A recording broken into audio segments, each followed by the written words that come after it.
Hello, little lady.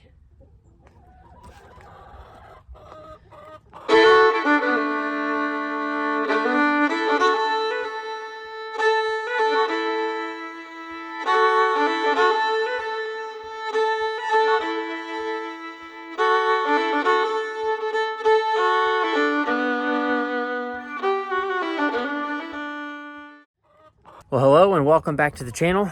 Today I'm going to be doing a chicken nesting box cleaning. So first thing we've got to do is gather up all the eggs. We have a new batch of ISA brown layers that just got started.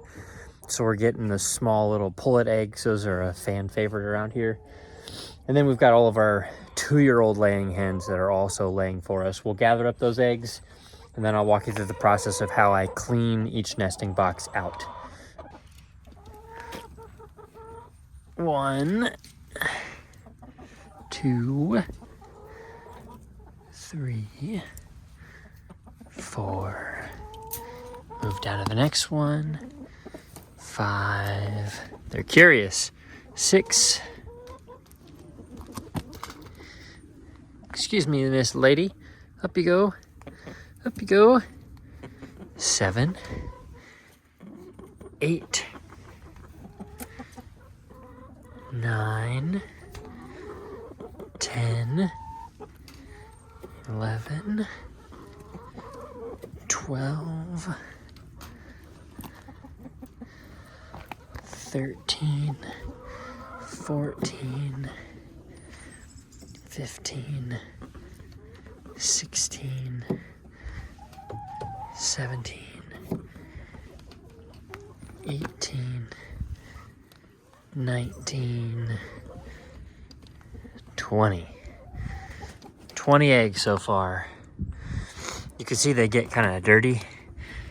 We do have some chickens that prefer not to roost. They sleep in the nesting boxes. So we're doing this probably about every 2 weeks, cleaning out these. Really, it's not that much maintenance. So my typical process once I get all the eggs gathered is we have this really nice, large, long folding door. Back on up there. You don't need to come in here and see what's going on. You're being nice and quiet. You can stick around. Then I usually just take the wheelbarrow and I'll run it right up against alongside this. And I use one of these tools. This is a hand rake and hoe combo for things like raised garden beds. I use one of these to scrape all the manure and wood shavings out into the wheelbarrow. And then I take the wheelbarrow and I dump it into our compost pile back there. That's what we're going to turn into soil for new garden beds this summer, spring and summer. And the chickens are helping us do that with nitrogen rich, easy for me to say, nitrogen rich manure to go in there as extra fertilizer. So I'm going to go ahead and pull the wheelbarrow up. I'll get started cleaning it out. Then I'll show you how we put wood chips back in and get everything set up and ready to go for the chickens for the next week and a half to 2 weeks. Lewis front and center, he's our barred rock rooster. And then there's our whole flock.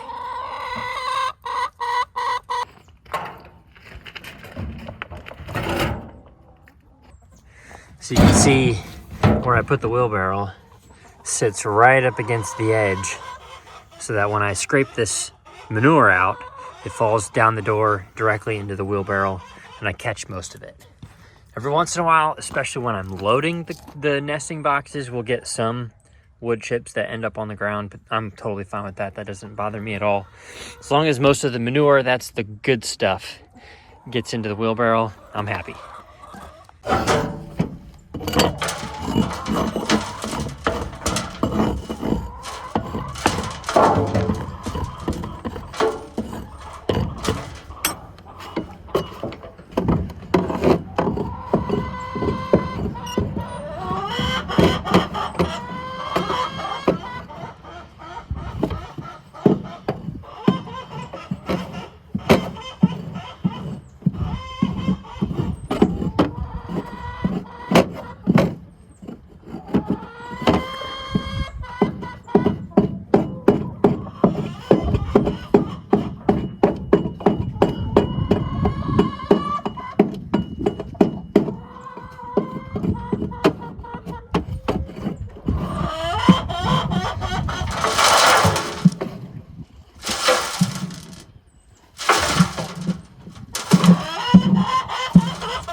that's what it looks like, one nesting box clean.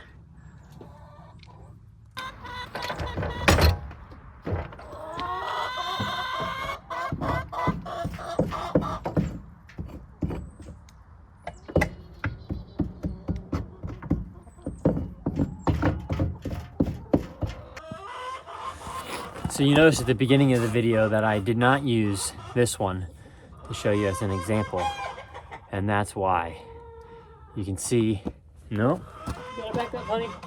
Back up. Chicken trying to escape. On this side, you can see that weld's broken. Back up, hon. That weld's broken. So this one is on its last legs. We've had this for probably 8 years. Doing chicken nesting boxes for the last 2.5.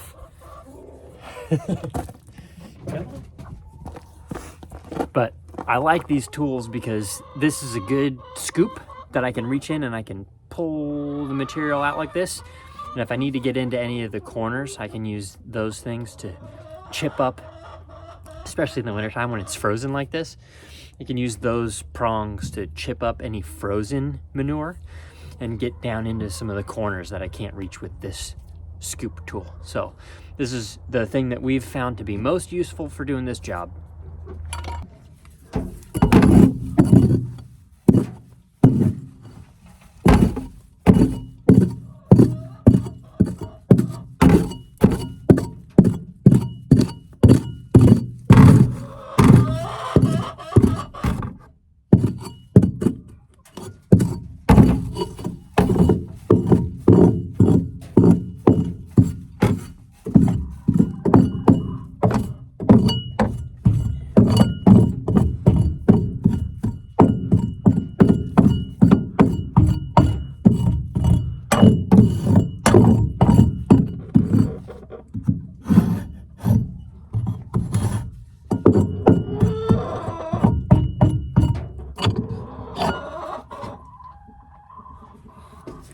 So this one that's broken, I keep just because it still has use. I can still use it even though that piece is bent and broken. But we have a new one because we know this one's gonna fail and give out at some point. So gotta have a backup on hand. Well, there you have it. 1, 2, 3, 4, 5, 6 nesting boxes clean. Only one chicken got out.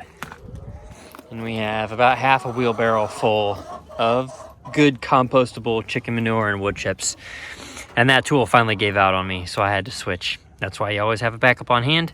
I definitely could weld that back together if I really wanted to, but I'm not gonna be super concerned about that today. So now we'll get the wheelbarrow out of the way and I'll show you how we refill this with wood chips. We usually stack them up about 1.5 inches high. That's the height of a 2x4 on its side. And that gives them deep enough bedding that they can build their own little nests. And it's deep enough bedding that it'll compost a little bit naturally in the nesting box. Usually just do it by the handful.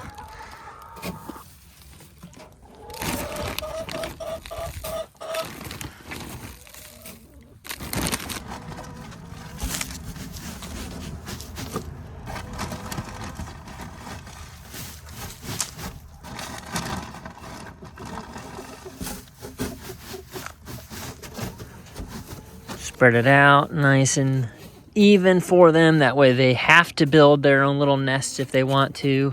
Brush all the excess back in. And that's what it looks like when it's complete. Now everyone's nesting boxes are nice and clean.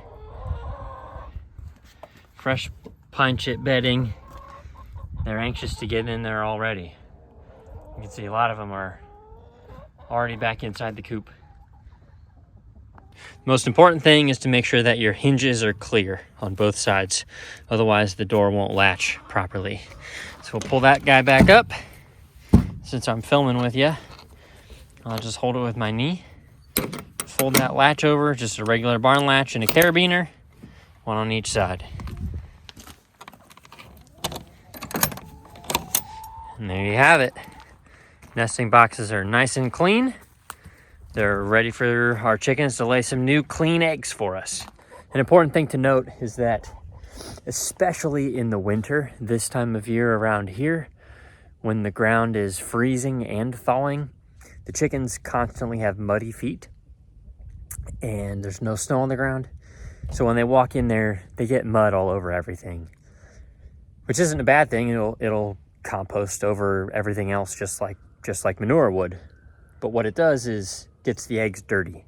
So this time of year, we just have to accept the fact that we're going to get dirty eggs when we pick them up.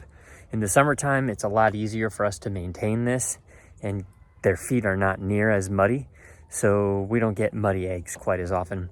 The eggs are a lot cleaner for us. But right now, we're getting about 20 to 22 eggs a day, and we have, I think, 35 laying hens. So that's not too bad considering some of ours are heritage breed. Some of them are not high production layers. So the flock right now is ISA Browns, primarily ISA Browns. We've got a handful of Plymouth Bar Rocks, handful of Americanas. I guess they're technically Easter eggers, olive eggers. And then we have some black Australorps as well. The ISA Browns are by far the best producers of the bunch. They're about an egg a day all year long for the first year and a half to 2 years. We had our first batch of those came in the spring 2 years ago. So those ladies are about 2 years old. They're almost ready to become stewing hens because their production really tapers off after about 2 years. And then we got new ones that just started laying in February. We got them in August. They just started laying in February. So hopefully they will give us long-term production for the next couple of years. And that's to supplement some of the ones that we've had die from exposure or die from, we haven't had any predator issues. We've had some cold weather exposure and some chickens that couldn't figure out the automatic chicken door. So, but our flock right now is 35. That gives us, I mean, in its peak, I would expect May in its peak, May and June, we'll probably be getting 33, 34 eggs a day, which is great. We preserve our eggs in lime water bath eggs, and then we also sell them. So we'll have eggs for sale here before too long. We're stocking up our own supply first, and then we'll start selling them after that. So thank you guys for watching. Hopefully this is helpful. The nesting boxes are the most tedious part of keeping egg-laying chickens, especially if you're going to do a stationary coop like this. They require some maintenance. You got to make sure you have enough space in nesting boxes for the amount of birds that you have. And so figuring all that stuff and calculating it all out was where we began before we ever even purchased laying hens. We knew we wanted to have between 20 and 40. Chicken math says, you get closer to 40 as the years go on. Right now we're sitting at about 35 with one rooster, and this number of nesting boxes, 6, is the absolutely perfect amount for us. So if we ever get more chickens, we'll have to end up figuring out a solution, and maybe what we'll do is keep a permanent coop and then build a mobile structure later on. But for now, this works out great. If you want to see more about this chicken coop, we did a video a while back of a chicken coop walkthrough talking about where we got the material to build this, the shape and design, size, and how we actually brought it all into existence. So if you want to check that video out, feel free. Other than that, enjoy the rest of your day. I appreciate you being here, and I'll catch you on the next one.